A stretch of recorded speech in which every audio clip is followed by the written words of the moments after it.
Hi everyone! Welcome again to my channel. So for today's video guys ay andito ulit ako ngayon sa loob ng mini greenhouse ko. Hapon na nga pala, ayan yung sikat ng araw, patagilid na. So malapit na, nandyan na yung araw, ayan.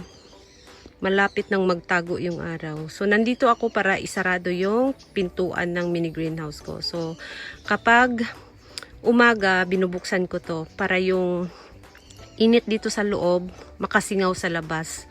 Ayan. Kasi yung dito sa gilid, kung nakita ninyo, nakababa na yung plastic. Pati dito sa likod. Ayan. Pati din dito. So ang bukas na lang ngayon ay yung pintuan. Ayan. So kailangan kong buksan yung pintuan. Lalo na kapag maganda yung sikat ng araw. Ayan. Napakainit dito sa loob guys. Lalo na kapag nandito ka sa dulo. Dito ka banda, tapos malayo ka dun sa pintuan, mainit, lalo na kapag tirik na tirik yung araw. Ayan, mainit sa loob, kahit winter. Ayan, kaya kailangan kong buksan yung pintuan para makasingaw yung init dito sa loob, para hindi sila makulob. Ayan. So, doon din sa yung ginawa kong garden, may plastic na, pero yung baba, hindi ko pa, ayan parang naman yata, ayan nakabukas pa rin yung sa baba. Yan, para yung singaw ng init is makalabas. Tapos hindi ko naman hindi ko pa sinasara yan. Hinahayaan ko muna. Nilagyan ko lang ng plastic baka sakaling umulan hindi sila mabasa. Kailangan ko na kasi silang i-ready sa winter time. Kasi kapag lagi silang basa or laging moist yung lupa, magkakaroon ng frostbite yung kanilang mga ugat. Ayan. Lalo na kapag tumigas yung lupa dahil nga basa, ayun, magkaka-damage yung ugat nila. So, kaya nilagyan ko na ng plastic para maiwasang mabasa. And, kanina nga pala, eto, napansin ko tong suyon ko. Ang ganda ng kulay, Ayan, ang ganda ng kulay, diba? Ayan, mga takasagon na ukin na guys. Yan, ang ganda ng kulay. Itong suyon ko, napansin ko kaninang umaga na malaki na. Yan. Mula nung tinanim ko siya sa pot na to, ayan, unti-unti siyang lumalaki. Kasi pinagsama-sama ko to siya, yung mga suyon ko, lahat pinagsama-sama ko sa isang pot. And then, paliit sila ng paliit. Ngayon naman, nung nilagay ko na sila sa ganitong pot, na medyo malaki din, yan. Yan, palaki na siya ng palaki. Ang ganda ng ang ganda ng dahon niya sa gilid. So mayroon akong suyon dati na maliit yung dahon. Tapos nag-goodbye siya, mga ilang linggo lang nag-goodbye siya. Hindi ako nakapag-propagate ng dahon. Sayang. So ito siya is pinropagate ko sa cuttings. Hindi ako nakapag-propagate ng dahon. So ngayon ako ng nito, yung dahon sa flower stalk, sinusubukan kong i-propagate. So, ayun. Hindi ko alam kung mayroon na bang baby yung dahon na kinuha ko galing sa flower stalk nitong suyon. Yan. Ito yung puno. Ayan. So, cuttings yung propagation ko. So, sa dahon, hindi pa ako nag-success. Yan. Ang ganda ng kulay. Grabe. Nakaka-inlove yung kulay, guys. Tapos, ito naman mga takasagon no uki na. Yan. Ang ganda ng kulay, diba? Tapos, ito naman siya si peach blossom. Land of peach blossom. Yan. Diba? Ang ganda ng kulay nila dito banda. Tapos, ito yung yung binili ko dati nung summer. Ito na yung hitsura ng frill. Si blue frills. Yan. Tapos ito naman siya si powder blue. Yan.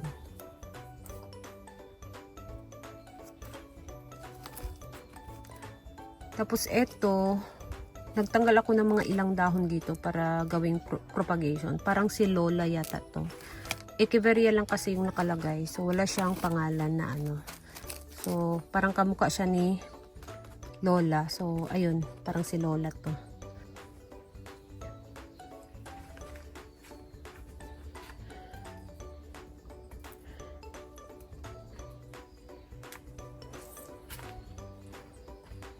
Ito maganda ng kulay si Koi Gokuro. So naglagay din ako ng Koi Gokuro sa pot. Baka sakali kasing masira yung Koi Gokuro ko sa ginawa kong garden, ay meron pa akong natira. Yan. So kung napansin ninyo guys, yung iba kong mga succulents dito ay hindi pa gaano kakulay or yung hindi pa masyadong pumupula or nagpipink. Kasi nga dito sa loob ng mini greenhouse ko is mainit. So kapag mainit, para silang nasa summer time, ayun. Summer feels dito kapag maganda yung sikat ng araw, kaya hindi pa sila masyadong kumukulay agad. Pero soon, kukulay din to. Ito malaki na yung yung kinatings ko dati na cloud. Marami rin siyang baby. Ang dami niyang baby. Ang bilis pa lang nito talagang mag-baby. Ayan may baby na naman siya. Ayan, dito rin. May mga baby na siya guys. Ayan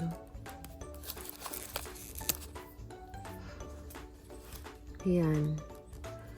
Bilis lang niyang mag-babies.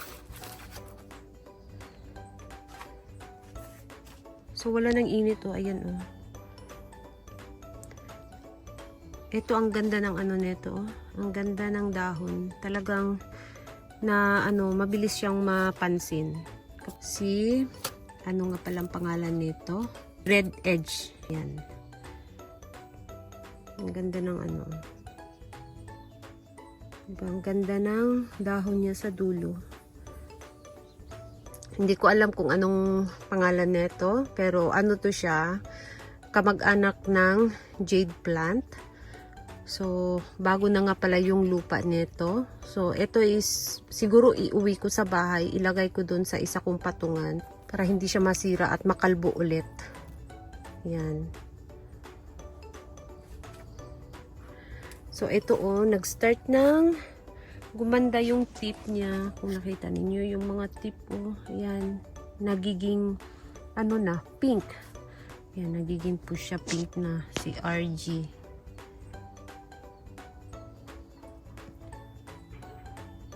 Yan, gumaganda na yung kulay niya. Tapos ito si Cubic Frost. Tingnan niyo guys, ayan. Si Cubic Frost. Yan, ang dami niyang babies. Tapos sa stem, ang dami pa rin babies. Yan. So, ayan guys, ang hitsura ni Cubic Frost. Nagtsatsabi na yung dahon niya. Ay, ang bigat.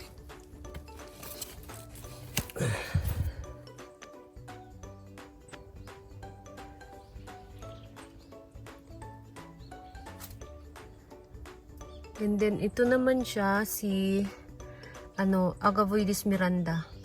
Yan. May mga babies na pala siya dito. Yan, 3 babies.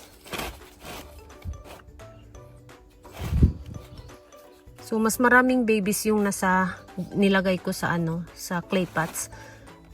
Tapos yung kulay niya. Pero yung nasa clay pots, mas makulay siya guys. I-compare dito. Ito, ang ganda na rin ni Orpit. Yan. I-check natin kung may bago siyang babies. May mga bago siyang pimple, pero hindi pa masyadong malaki. Napakaliit pa. So, ayan si Orpit. At yung dahon niya, nagumpisa na rin mag-pink. Parang may pagka-pinkish-pinkish na yung dahon niya, guys. Yan, maganda si Orpit. Yung dahon niya, para siyang parang, ba yun? Parang spoon. Ayan. Diba?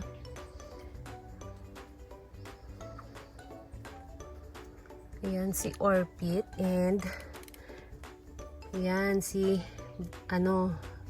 Menibel variegated. Pumupula na rin. Tapos nag-cuttings nga pala ako dito. Ayan, nagkaroon na naman siya ng mga bagong suloy. Ayan.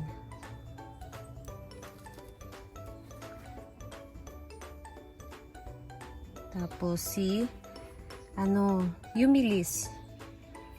Ayan. Ang ganda ng ano. So basa pa rin siya. Diniligan ko kasi to kaninang umaga.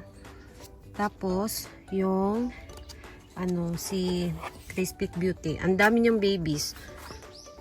Malaki na yung iba. Ito ito yung unang baby niya. Ayan. Tapos meron pa sa ilalim, meron din dito. Ayan, ang dami niyang babies. Meron din dito. So yung iba is naipit pa. So madali lang pala to siyang mag-babies si Crispy Beauty.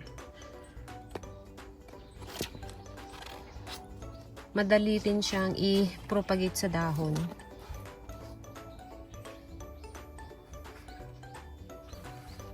And then, nag-umpisa ng kumulay yung Olivia ko. Yan. Kumukulay na yung dahon niya, guys. Yan, ang ganda dito. Ayan, oh. Yung dahon niya sa likod.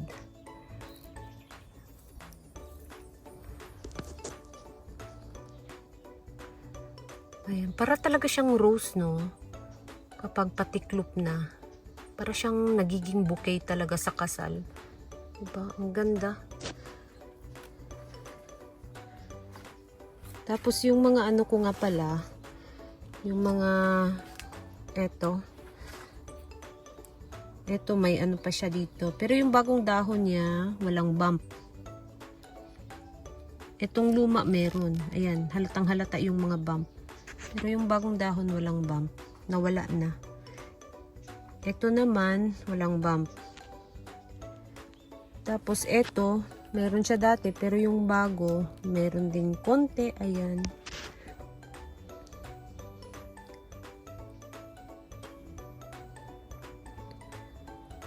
So, gumaganda na rin yung pagka-frill ng dahon. Ayan, oh. Diba? Ang ganda-ganda ng frill ng dahon nila. Eto nga pala, guys. Meron na naman akong bagong nakitang meron nang nagpahiwatig. So, etong banda dito na, dito banda na parang bukol, ito yung dati na napansin ko. And then, yung bago dito banda, itong dahon na to, kung nakita niyo itong dahon na to, ngayon ko lang napansin, yan, na may bago siyang pimple. So, sana mabuo siya, kasi itong dito, parang bukol lang, yung dito banda, parang bukol lang. And then, ito, parang dahon, itong bago. So, sana mabuo siya. At, dito naman sa wala akong napansin na may mga siya dito sa baba. Ito lang sa ibabaw. Ito, ang bilis mag Si Blue Plum. Ayan. Ang ganda ng kulay niya. Ang bilis nag-transform ng kulay. Ang ganda ng tipo.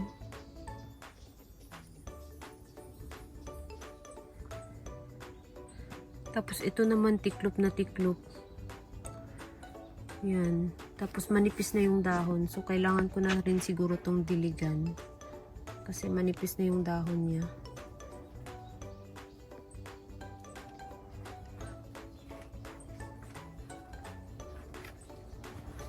Ito medyo malaki na yung baby ni Ruby Tent. Yung mga kinatings ko na puno. Naglakihan na yung mga bagong babies.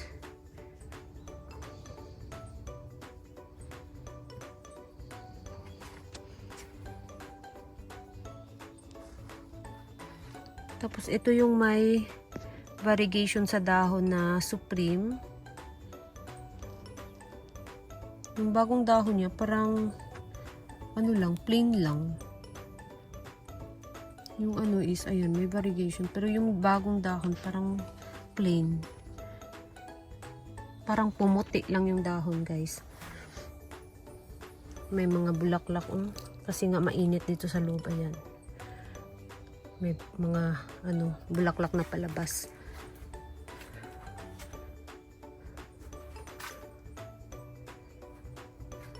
Tapos ito naman si old egg, yung nasira, nagka-sunburn. Yan. Nagka-sunburn yung dahon. Sayang. Maganda sana, kaya lang ayun nga, nagka-sunburn ang dahon.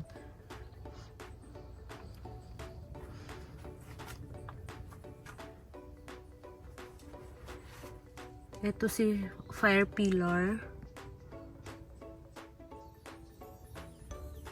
Yan. Yan nga, si fire pillar nga guys. So, mayroon pa akong isang fire pillar. Ito yung isang fire pillar ko. Yan, ang ganda ng dahon. Tapos, ito yung parang ano ba yun? Parang nag-clear yung dahon niya. So, ngayon, ganyan na yung hitsura, guys. Yan. So, the same plant lang pala sila. Ito, magkapareha lang yan. Pero iba tong pumapangit yung dahon niya. So, gusto ko sana siyang, yung tanggalan ng mga dahon. Kasi nga, ayun nga, ang rosette niya. So, ayun. Tapos i-head cut ko. Yan. Tapos meron ako ditong bump. Ito, may bump to siya na echeveria. Ayan, meron na. Ayan, lumabas na yung bump niya. Ito dito banda, guys. Ayan.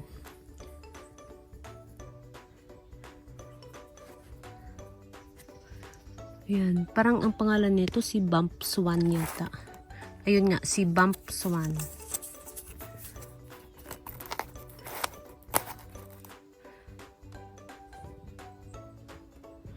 So, ayan, lumabas na naman yung bump niya. Kasi kapag summertime, yung bump niya is nagdi-disappear. Tapos, ito ang ganda ng kulay, oh. Sino pangalan nito? Si Nomad. Ayan. Itong dalawa. Tapos, itong isa is parang nasira din. Pero nagpalit siya ng maraming bagong rosette. Ayan, dito rin sa likod. So, dahil may bago na siyang rosette, ayan, tanggalin ko yung mga, dito, itong mga dahon na to. Tanggalin ko para i-propagate.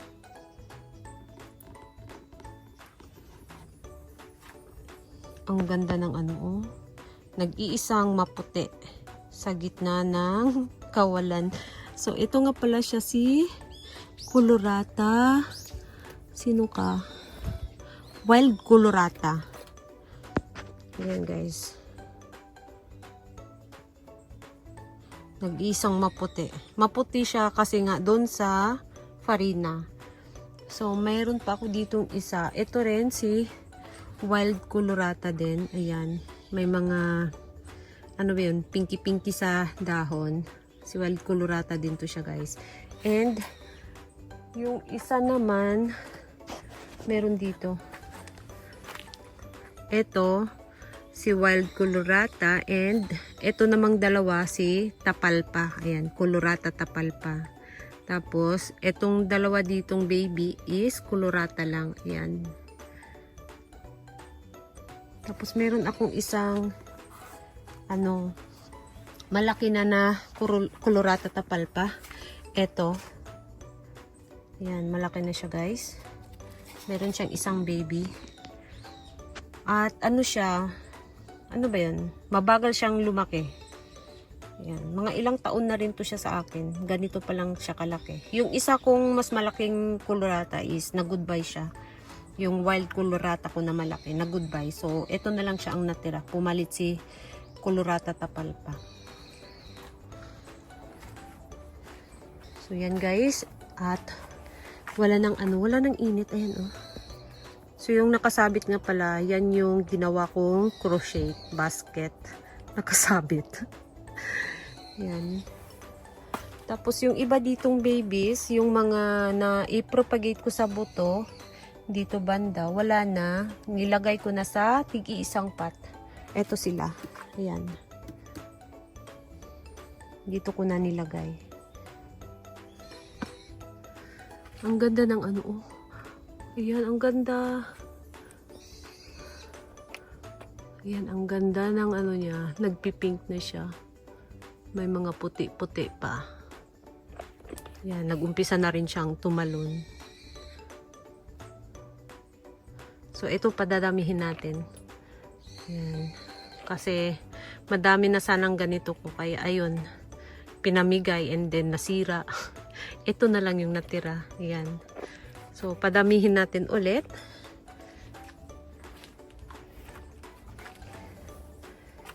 Yan guys, and yung ginawa ko nga palang carbonized rice nandito pa, hindi ko pa naipasok dun sa sa bodega. So ayan guys, ganito yung hitsura, hindi ko na sinasara to. Yan. So dito sa baba is nakabukas lang. Ay, ang ganda ng kulay oh. Ayan, ang ganda ng kulay, 'di ba? Yan, gumaganda na yung kulay niya. Sedam. So, yun guys. Hapon na. So, kailangan ko nang umuwi. So, yun lang guys. Thank you so much for watching. And, please don't forget to subscribe. Ayan guys, tingnan nyo. Pulang-pula na siya. Ayan. Diba? Pulang-pula na. Ayan. So, see you on my next video. Bye-bye.